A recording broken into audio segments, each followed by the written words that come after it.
get you covered on everything happening in sports and even some sports news and some sports betting news as well, which is what we're going to start off with here at the top of the show.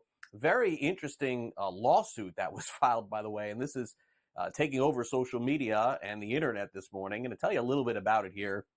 Certainly, you got to make your own judgment on some of this stuff, especially when it comes to a person-to-person lawsuit.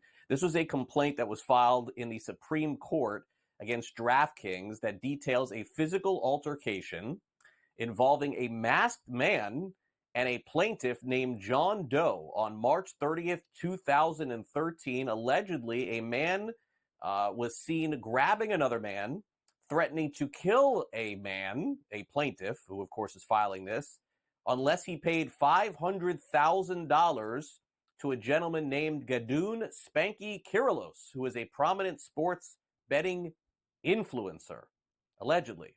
It is also alleged that the same DraftKings employees later conspired to change the email address associated with this plaintiff's sports betting account.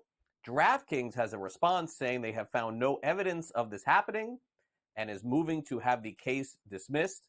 Needless to say, this individual who is being accused in some of this, named Spanky, is all over social media detailing exactly what happened, giving his side of the story, which, by the way, isn't pretty either. So for those of you who want to check this out on social media, feel free. We'll leave it at that. All right, NBA draft. We're just hours away from it. The New York Knicks have made the biggest story in terms of a trade on the eve of the draft, as they have made a deal to acquire Mikal Bridges from the New York Nets.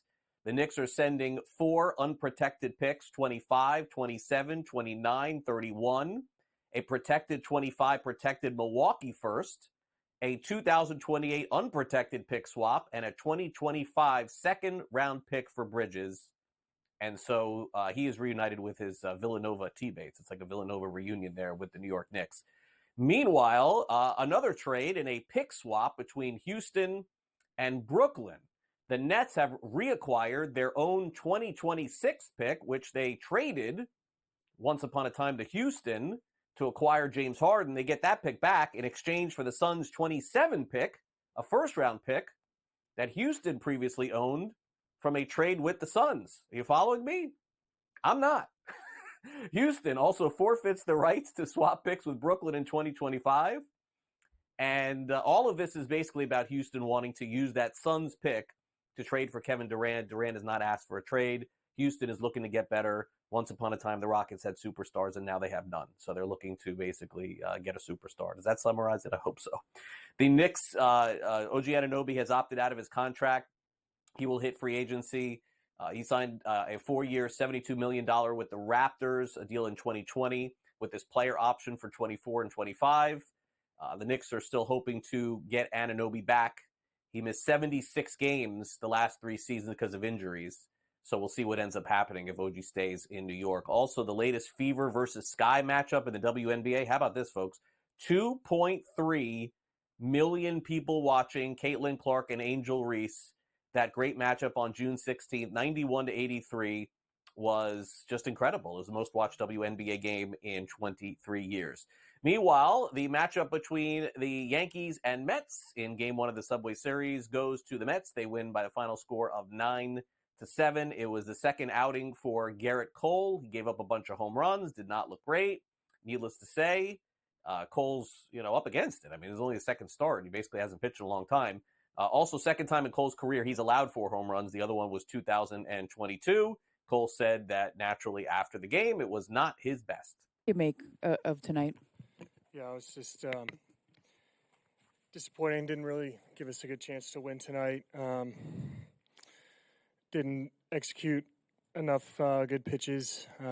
Just kind of dug us a hole. So, what did you think of your fastball in particular tonight?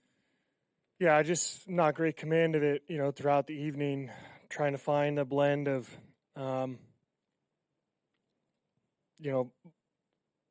intensity and command, being able to put it, kind of where we want, both inside the strike zone and out. Naturally, Cole will get better as time goes on, but it's been a tough beginning for him. Needless to say, Aaron Judge, his teammate, not particularly worried, saying essentially this is his spring training. What did you see from him? looking at all the numbers, the velo, everything's, coming back. This is this guy's spring training. What I'm saying? Coming back from injury like that, anything with the arm is always, you gotta be careful with that kind of stuff. So, seeing him come back and have the velo he has, and I think he was executing the location where he wanted. It just wasn't as fine as what he normally does, but he's still working back. That's our ace, that's our guy, and I want him out there every single 5 days. So games like this happen, you just got to move on, learn from it, and he'll be fine. Yeah, Gerrit Cole, of course, will be fine. I mean, he's won Cy Youngs before, and naturally he'll get deeper into games, but still very early on in his season. The Mets, meanwhile, have turned their season around. Everyone seems to be giving the Grimace the credit, but let's give some to the Mets for calling up Mark Vientos. He's been fantastic for them. Carlos Mendoza, the manager of the Mets, says that he's just been exactly what they needed. What for you have you seen in terms of just his adjustments as the league obviously had a little bit of a book on him? Yeah, like you said, it seems like the league was adjusting to him, but his ability to make adjustments that quickly, and that's the key at this level. You're gonna go through ups and downs, and how sure you can keep those down moments, and that's what we're seeing here now. That he went through that little stretch when it was hard for him, and he was chasing, and they were spinning a lot, but he was still ready to hit the fastball. I mean, we know that every time he puts the barrel on the baseball, he can do some damage. We saw it tonight, but for him to don't panic. Continue to trust the process. Continue to look for pitches that he can do damage with. And we saw it tonight against a pretty good pitcher. Good job by the Mets taking that game last night 9-7. All right, now let's get to the latest in college baseball. Bit of a surprise as Jim Schlossnagle basically reversed courses, said that he would not leave Texas A&M for Texas. He did it. He's going to end up taking over the Texas head baseball coach there. We'll have more on this story a little bit later, but he was a phenomenal coach at A&M. Now takes over to coach the Longhorns. Meanwhile, the hottest team in baseball remains the Guardians. They keep winning. Baltimore keeps losing. Orioles have lost 5 in a row. Cleveland's won 7 in a row. Vladimir Guerrero Jr., who once upon a time told reporters that his inclination was not to play for the Yankees, seems to be softening in that stance. Right now, Guerrero is a member of the Blue Jays, so remains to be seen as to whether or not you would even get traded to the Yankees. But needless to say, the trade deadline's coming up next month. Also, afternoon baseball, ton of games. We got the Rays taking on Seattle in an hour from now. Kirby and Pepio are the starting pitchers there. Over in hockey, Game 7 of the Stanley Cup Final reached 7.66 million viewers. So this was the most-watched NHL game since the decider in the 2019 Cup. Blues-Bruins final. Not a huge surprise. A very compelling 7-game series. Jacksonville has approved a $1.4 billion renovation of their stadium. The Jaguars and their city agreed to contribute $625 million to the renovation, and the city also agreed to pay $150 million over the next 2 seasons for maintenance. Also, the NCAA Council has agreed to remove cannabis from banned drug classes for championships and postseason football. And also in soccer, a bit of a scare for Lionel Messi for Argentina.